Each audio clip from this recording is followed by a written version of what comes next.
लालच किस हद तक आदमी पर हावी होता है, आइए देखते हैं। देख राधा, तुझे घर का सारा काम आता है, ये अच्छी बात है, लेकिन हमें ये नहीं पता था कि तू पढ़ी लिखी कम है और तेरी छोटी बहन की तो सरकारी नौकरी भी लग गई है। कैसी बात कर रही है माँ जी? सारी बात करके ही तो पापा ने शादी की थी।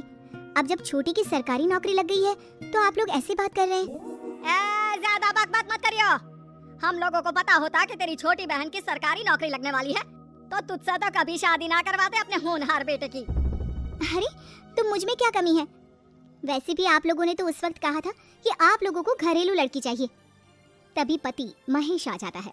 देख राधा, 100 की सीधी एक बात बता देता हूँ, तू जा और अपनी बहन को बोल कि उसे यहाँ रहकर अपनी कमाई हम लोगों को देनी होगी जब तक हमारे सारे कर्जे उतर नहीं जाते, नहीं तो तू अपना बोरिया बिस्तर बांध और निकल मायके। राधा पति की बात सुनकर हैरान रह जाती है। दिमाग है भी क्या आप लोगों के पास? क्या बोले जा रहे हैं? साली को घर पर रखेंगे? अरे मोहल्ला समाज क्या कहेगा?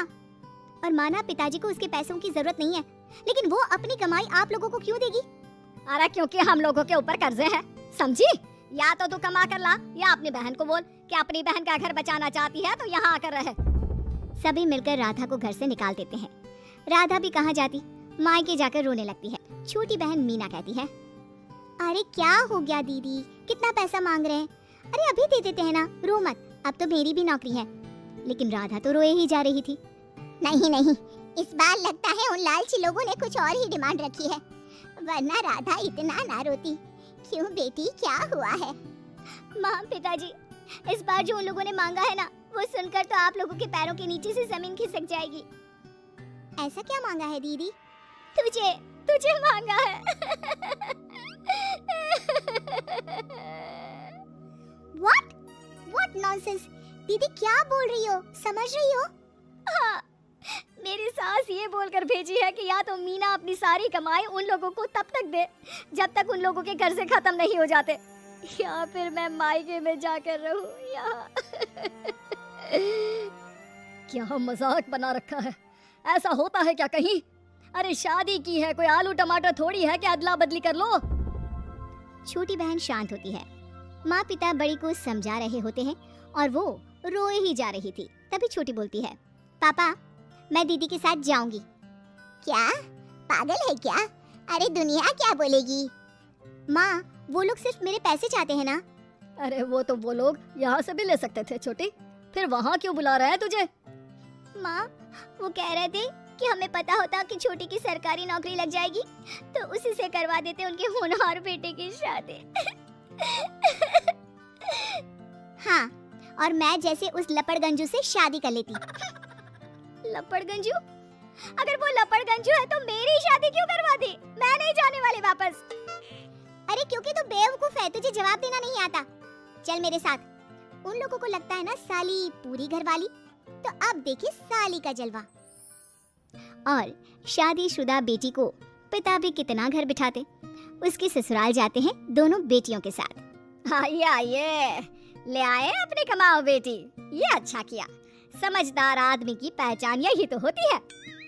मुझसे बात करिए ना, मैं रहने आ रही हूँ इस घर में, तो मेरी कुछ शर्तें रहेंगी। अरे वाह जी वाह, बहन के ससुराल में भी शर्तें? अरे और क्या, आप लोगों को मेरे पैसे चाहिए, दीदी घर का काम करेगी, इतना सब मिल रहा है। वैसे आप तो जानती है बाजार में बिना शर्तों के तो एक पॉलिसी भी नहीं मिलती है। बात तो ये सही बोल रही है, सरकारी नौकरी वाली लड़कियां ऐसा नहीं मिलती। हाँ हाँ ठीक है। अच्छा बोलो छोटी बहू, क्या शर्तें हैं तुम्हारी? मैं कोई काम नहीं करूँगी। कैसी बात कर रही हो छोटी बहू, तुम नौकरी करोगी? अरे लाखों कमाओगी कि घर का काम करोगी? घर के कामों के लिए है ना ये बड़ी। दूसरी शर्त, मुझसे कोई बदतमीजी से या ऊंची आवाज में बात नहीं करेगा। अरे कैसी बात कर रही हो तुम तो ख्वाबों की रानी हो। शट अप जीजा जी, साली से मजाक करना अलग बात है, लेकिन याद रहे साली बहन होती है बीवी की, और बीवी की बहन यानी आपकी बहन। माँ ये क्या बोल रही है? बहन? अरे ना बेटा, मैं हूँ ना, बात करती हूँ ना, रो मत बच्चा, रो मत। खैर पिता दोनों बेटियों को छोड़कर चले जाते हैं। अगली सुबह, अरे सरला, जल्दी से मेरा और तुम्हारी बहन का खाना पैक कर दो, हम लोग ऑफिस के लिए निकल रहे हैं। लेकिन सरला तो सोफे पर बैठकर टीवी देख रही होती है। देखो जी, मेरी बहन पैसे कमा रही है तो मैं क्यों काम करूं? याद है ना मम्मी जी क्या बोलती थी कि मेरा बेटा पैसा कमा रहा है, तब सारा काम मैं करती थी। अब मेरी बहन कमा रही है तो मैं भी काम नहीं करूंगी। हाँ। अरे साली साहिबा, चलिए ना, मैं आपको दफ्तर छोड़ देता हूँ। क्या रेपुटेशन बनेगी हमारी। हाँ हाँ जीजा जी चलिए, आज आपकी ये इच्छा भी पूरी कर देते हैं। छोटी के ऑफिस में। अरे ये कौन है? तेरे जीजा जी है ना? ये कैसे तुझे छोड़ने आ गए? अरे वो अब ना मेरे पास ही रहती है। सभी एक दूसरे की तरफ देखने लग जाते हैं।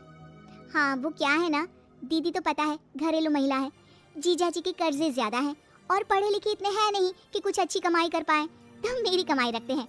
बस जैसे ही इन लोगों का कर्जा खत्म हो जाएगा मैं अपने घर चली जाऊंगी। पास खड़े जीजा जी का मुंह बन जाता है। घर आकर, छोटी तुम ये क्या बकवास कर रही थी? ये सबको बताने की क्या जरूरत थी? अरे जीजा जी, आप खुलेआम सबको ये कहे कि साली आजकल मेरे साथ रहती है तो लोग क्या सोचेंगे आप जानते हैं ना। अरे उससे कुछ मत बोलना बेटा, चल मेरे साथ, तुझे ना बाजार का डोसा खिलाती हूँ। चल चल चल। हाँ दीदी तैयार हो जाओ, डोसा खिला रही हैं आंटी जी। तीनों जा रही होती है कि पास मोहल्ले की कुछ औरतें वहाँ पर जमा रहती है। अरे लाजो बहन, बहू की बहन यहीं रह रही है क्या? हाँ हाँ, इसे भी रख लिया है। अब आप तो जानती ही हैं कि हम लोगों का दिल कितना बड़ा है। जी, इन लोगों का दिल उतना ही बड़ा है जितना इन लोगों का कर्जा। अब बेचारी बुढ़िया का बेटा लायक तो है नहीं और बहू की बहन की सरकारी नौकरी, तो ले आए घर अपने। इनका कर्जा अब मेरी कमाई से ही तो खत्म होगा ना। सबके सामने सास की भी बेइज्जती हो जाती है। घर आकर सास और बेटा दोनों छोटी पर बरस पड़ते हैं। बस, मैंने कहा था मुझ पर कोई नहीं चिल्लाएगा, मैं जा रही हूँ अब। अरे लेकिन, अरे जाने देना माँ, मुझे एक बात समझ में आ गई है। अगर हमें खुद पर विश्वास हो तो अपनी समस्याओं को हम खुद सुलझा सकते हैं, फिर हमें किसी की जरूरत नहीं। हेलो दोस्तों, ऐसी अच्छी वीडियो देखने के लिए हमारे चैनल को लाइक और सब्सक्राइब करें।